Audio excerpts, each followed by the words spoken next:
नगर परिषद भरतीमधील सर्वात पॉवरफुल महत्वाचं आणि क्रेज असणारं पद म्हणजे कर निर्धारण अधिकारी. या कर निर्धारण अधिकारीची सध्या रिक्त पदे किती आहेत, पदभरतीची प्रक्रिया कुठपर्यंत आलेली आहे आणि पदभरती कोणत्या संस्थेमार्फत होणार आहे, या सर्वांविषयी प्रश्न जे आहेत तर ते विचारण्यात आले होते. त्याचा आरटीआयचं उत्तर जे आहे तर ते आलेले संपूर्ण माहिती सांगणार आहे. हॅलो फ्रेंड्स, मी गणेश मानकर इग्नाइट अकॅडमीच्या प्लॅटफॉर्मवर तुम्हा सर्वांचे स्वागत करतो. बघा, नगर परिषद संचालनालय महाराष्ट्र राज्य यांच्याकडून 18 ऑगस्ट 2026 ला हे आरटीआयचं उत्तर आलेले. मी स्वतःच आरटीआय जो आहे तो टाकलेला होता, त्या आरटीआयला उत्तर आलेले. फार तो 25 मे वगैरे टाकलं होतं, त्याचं उत्तर आता आलेले. पण ठीक आहे, ते उत्तरामध्ये त्यांनी जी काही माहिती अपेक्षित होती तर ती त्यांनी तेवढी दिलेली आहे. तर संपूर्ण माहिती सांगतो, व्हिडिओ तुम्हाला शेवटपर्यंत इथं पूर्ण बघायचा आहे. आता बघा, इथं जे काही महत्वाचं आहे ना मित्रांनो, तर त्याच्यामध्ये काय की प्रश्न विचारण्यात आला होता की कर निर्धारण आणि प्रशासकीय सेवा अधिकारी याची मंजूर संख्या किती आहे, किती पदं भरलेली आहेत आणि किती पदं रिक्त आहेत. त्याच्यामध्ये पण मला अ ब क या श्रेणीनुसार तुम्ही सांगा. आणि पदं भरण्याबाबत शासनाने कोणती कारवाई सुरू केली आहे का, असल्यास त्याची प्रत वगैरे द्यावी.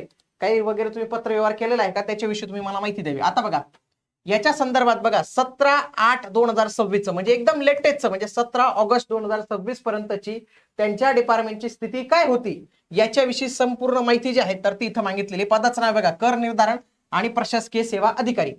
याच्यामध्ये जर आपण पाहिलं, हे रिक्त पदाच्या संदर्भाचा कॉलम आहे, हा श्रेणी संदर्भाचा आपल्याला कॉलम पाहायला मिळतो अ ब क. याच्यामध्ये बघा, अ मध्ये 184 पदं मंजूर आहेत मित्रांनो. किती? 184 पदं मंजूर आहेत. त्याच्यापैकी 151 पदं भरली आहेत, म्हणजे काय की 33 पदं रिक्त आहेत.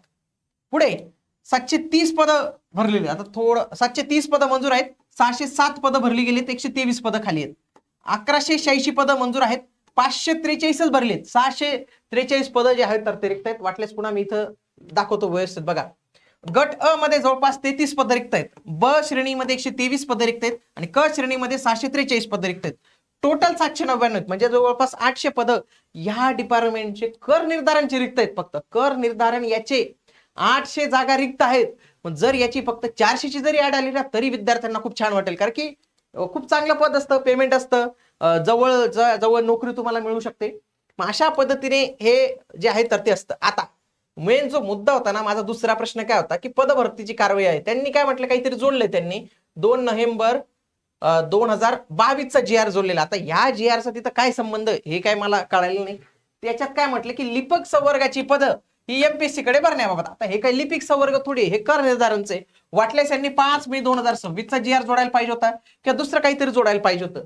परंतु मे बी यांना असं सांगायचं असेल की आम्हाला महाराष्ट्र लोकसेवा आयोगामार्फत भरायचे, कारण की या जी आर मध्ये असं सांगण्यात आले की लिपिकची पदं आता एमपीएससी कडे जातील. हे 2 नोव्हेंबर 2022 चा जी आर होता. आता हा जी आर त्यांनी याच्यासाठी जोडला असेल की आम्हाला आगामी काळात आमची जी पदं भरती सेम याच पद्धतीने एमपीएससी कडे पाठवायची. मग आता देखील मला असं वाटतं की जास्त चान्सेस आहेत की नगर परिषद ही एमपीएससी कडे जाऊ शकते. पण कोणती? ही जी ग्रुप ए सर्व्हिसेस आणि ग्रुप बी सर्व्हिसेस आहेत ती एमपीएससी कडे जाऊ शकते. आणि गट क आणि गट ड जी काही भरती आता येणार आहे, कारण की याची पद बाकी आहेत मित्रांनो, ती मात्र टीसीएस किंवा आयबीपीएस यांच्या मार्फत जी आहे तर ती शासन भरण्याचा प्रयत्न करेल. बाकी जी 2023 मध्ये जाहिरात आली होती ना, तर त्या 2023च्या जाहिरातीमधील सर्व पदे मे बी ही एमपीएससी मार्फतच भरतील. पण जी काही पद भरती गट क आणि गट ड ची बाकी तर ती मे बी टीसीएस आयबीपीएस मार्फत होऊ शकते.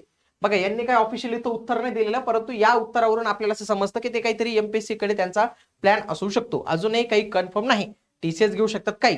पण एक गोष्ट आपल्याला कळाली की डिपार्टमेंटमध्ये प्रचंड जागा रिक्त आहेत, म्हणजे जवळपास 800 जागा.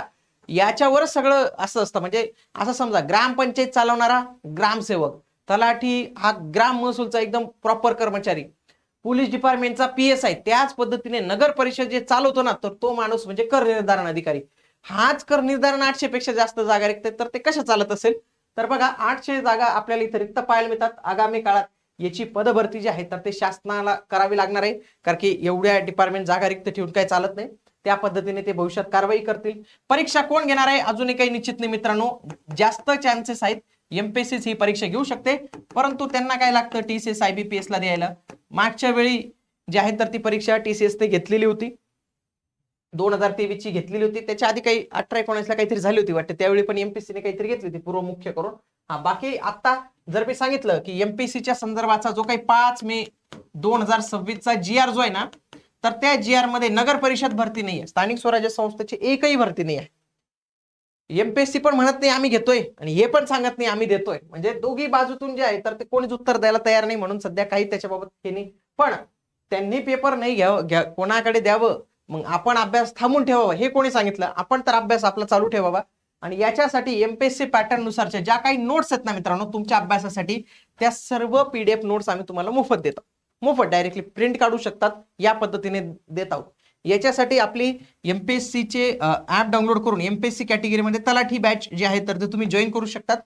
तलाठी बॅच मध्येच एक फोल्डर आहे, म्हणजे तुम्हाला जॉईन केली पाहिजे असं नाही. समजा कोणी जॉईन केलं नसेल, फक्त त्याने ऍप डाउनलोड करून एमपीएससी नोट्स नावाचा फोल्डर आहे, तिथं आपले जे आहेत नोट्स असतील बघा, या अशा पद्धतीने एकदम तुम्हाला दाखवतो, एकदम छान पद्धतीने वगैरे, म्हणजे बुकच आहे आपलं, पण त्याची सर्व पीडीएफ तुमच्यासाठी आम्ही उपलब्ध करून दिलेली आहे.